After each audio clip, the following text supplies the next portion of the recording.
Hello friends, welcome to Vikas classes. आज हम आपको बताने वाले हैं एवरेज। देखिए, एवरेज एक मैथमेटिक्स का इंपॉर्टेंट टॉपिक है और इससे अधिकतर एग्जाम में क्वेश्चंस आते हैं। देखिए, एवरेज क्या होता है, यानी औसत बराबर कुल प्रेक्षण बटे प्रेक्षणों की संख्या, कुल प्रेक्षणों का योग बटे प्रेक्षणों की संख्या।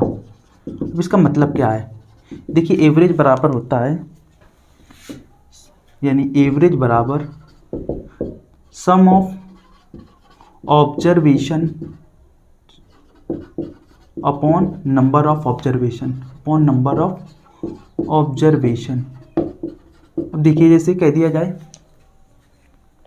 2, 3, 5, 10 इनका एवरेज निकालना हो तो इनका एवरेज क्या होगा। तो हम क्या करते हैं, 2, 3, 5, 7 इनको जोड़ लेते हैं और बटे कितने नंबर, 1, 2, 3, 4, 4 से भाग दे देंगे। तो 5, 3, 2, 5, 5, 5, 10, 10, 10 और 10, 20, 20 बटे 4, तो ये आ जाएगा आपका 5। तो इसका मतलब एवरेज हो जाएगा 5। अब देखिए, जैसे कि किसी संख्या में अगर कह दिया जाए कि एवरेज बढ़ रहा है, इसका मतलब सम में भी बढ़ेगा और नंबर तो वही रहेंगे। जैसे कह दिया एवरेज अगर घट रहा है, इसका मतलब जो सम है वो भी घटेगा और नंबर रहेगा, ठीक है, नंबर वही रहेंगे। जैसे कह दिया जाए कि किसी संख्या का एवरेज 50 है, इस तरह से कह दिया जाए अगर सभी संख्याओं में 5 से गुणा कर किया जाए तो नया औसत क्या हो जाएगा, तो न्यू एवरेज क्या हो जाएगा।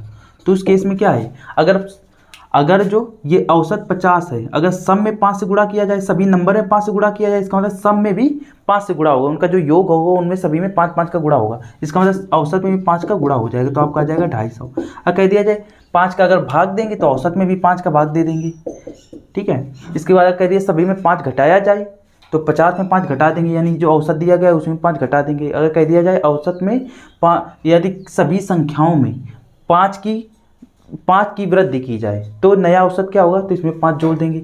इस प्रकार से ये औसत का कॉन्सेप्ट होता है। जैसे कह दिया जाए क्वेश्चन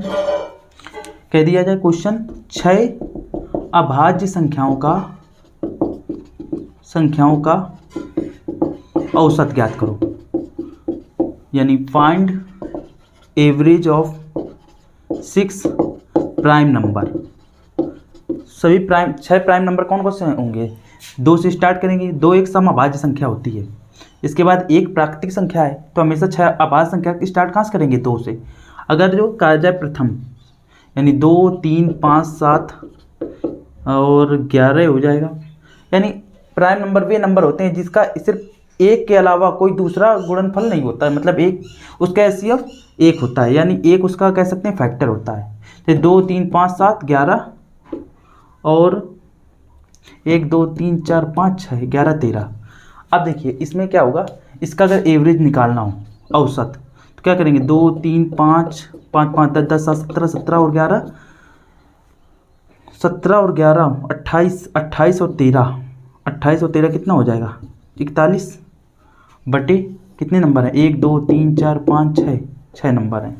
तो आपका आ जाएगा 3, 2, 5, 5, 10, 10, 17, 17 और 11, 28 और 13, 41 बटे 6। तो आपका आ जाएगा, देखिए 6 का भाग कैसे देंगे 41 में से, 6 36, ये देखिए ऐसा 11 में 6 के 5 आ जाएगा। अब इसके बाद यहाँ पे कितना बचेगा, यहाँ पॉइंट लगाएंगे और यहाँ पे 0 लगाएंगे, 6 8 48 लिख देंगे, बचा 2, इसके बाद 0, 6 6 आता रहेगा, इस तरह से 6.86 या लगभग इसको लिख सकते हैं 6.87, इतना आंसर आ जाएगा।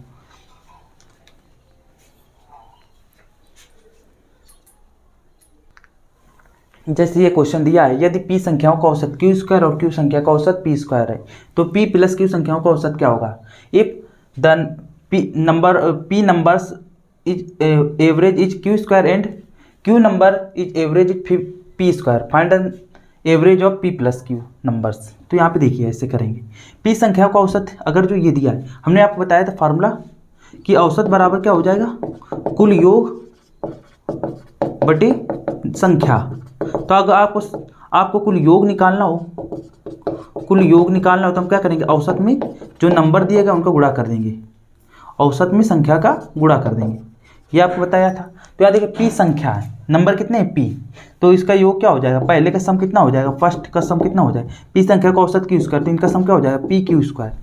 अब देखिए दूसरे में क्या, क्यू संख्या का औसत पी स्क्वायर है, औसत गुणे संख्या को गुणा कर देंगे तो आपका आ जाएगा सम, दूसरे का सम कितना हो जाएगा, दूसरी सीरीज का सम यहाँ पे आ जाएगा क्यू संख्या का औसत पी स्क्वायर, यानी क्यू इंटू पी स्क्वायर हो जाएगा। अब इसके बाद आपको बताना है average of P Q, average of P Q, P plus Q, P plus Q, तो हम क्या लिखेंगे, टोटल सम यानी कुल योग बटे कुल संख्या, टोटल नंबर। तो देखिए टोटल सम कितना है, ये सीरीज और ये सीरीज, तो इसका जो सम होगा ये आ जाएगा आपका P Q square plus Q P square, और नंबर कितने हैं, पी नंबर और क्यू नंबर है, यानी नंबर क्या है पी प्लस क्यू।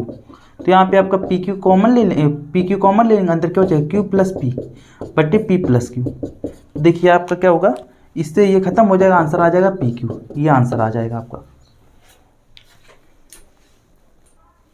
जैसे नेक्स्ट क्वेश्चन दिया है यहाँ, यदि तीन संख्याओं में से पहला दूसरे से दोगुना और तीसरे का आधा है, यदि तीनों संख्याओं का औसत 56 है तो पहले और तीसरे का अंतर निकालना है, यानी डिफरेंस की बात हो रही।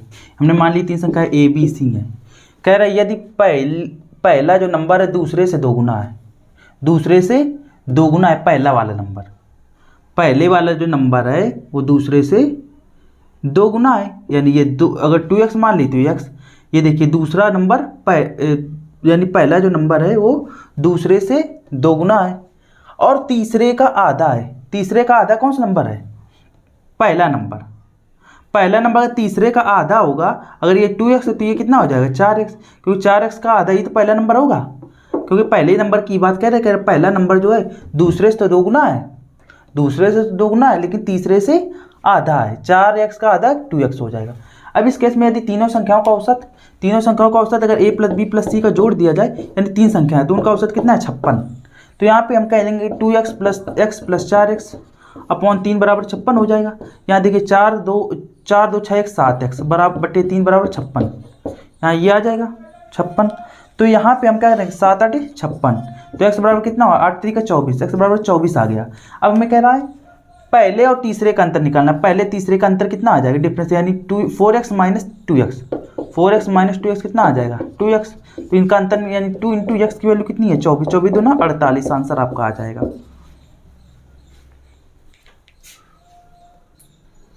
अब देखिए जैसे कि इस तरह का मोस्ट इंपॉर्टेंट क्वेश्चन है, इस तरह का मोस्टली एग्जाम में आता है। देखिए जैसे n संख्याओं का औसत 42 है, यहाँ पे यदि 75% संख्याओं में से प्रत्येक में 4 की वृद्धि की जाती है और शेष संख्याओं में से प्रत्येक में 8 की कमी की जाती है, तो इस तरह संख्याओं का औसत क्या होगा। देखिए 75% है, फ्रैक्शन का यूज करते हैं। देखिए n संख्या का औसत तो 42 है, तो इसको तो अभी साइड में रखते हैं। 75% संख्या है तो पहले हम संख्याएं मानेंगे, उसके लिए फ्रैक्शन का काम लेंगे। 75% का फ्रैक्शन क्या होगा 3/4। देखिए फ्रैक्शन कैसे निकालते हैं 75/100, 25 दिया 75, 25 चौको 100, तो यहाँ 3/4 आया। अब देखिए यहाँ पर हम मान लेते हैं, माना जो संख्या है वो 4 है, ये जो संख्या है वो 4 है, जिसमें से हमने कितने 75%, तो 4 का जो 75% है वो 3 है।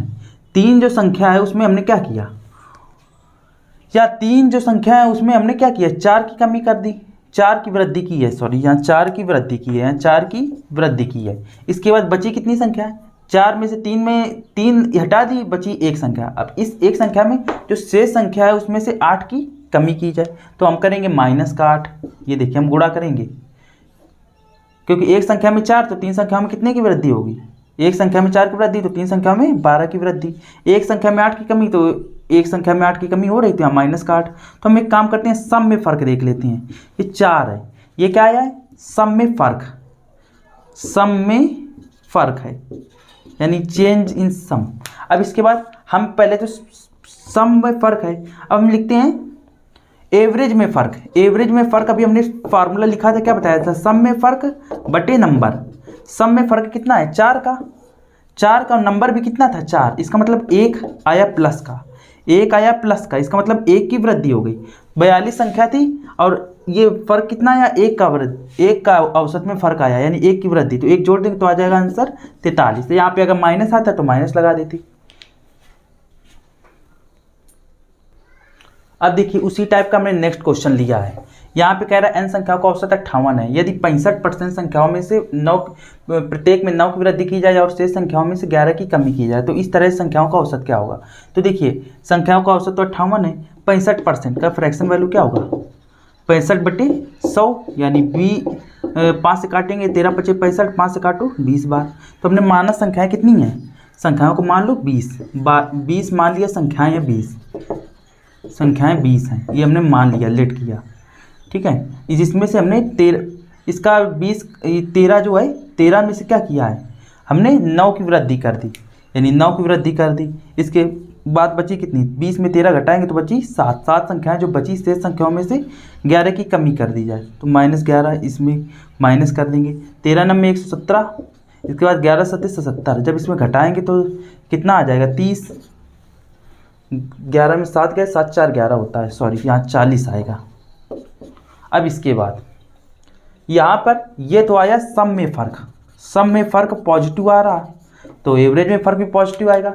एवरेज में फ़र्क देख लेते हैं, एवरेज में फ़र्क, चेंज इन एवरेज, एवरेज में चेंज कितना आएगा, सम में चेंज बटे टोटल नंबर, यानी सम में चेंज कितना है 40 का और नंबर कितने थे 20, तो इसका मतलब सम में फ़र्क कितना आया 2 पॉजिटिव है। इसका मतलब अभी 58 था, अब इसमें 2 जुड़ जाएगा, कितना आ जाएगा 60। ये आपका न्यू एवरेज है, यही आंसर है। सो आई होप आपको ये जितने भी एवरेज के कॉन्सेप्ट हैं समझ में आए होंगे। So that's all for today, thank you.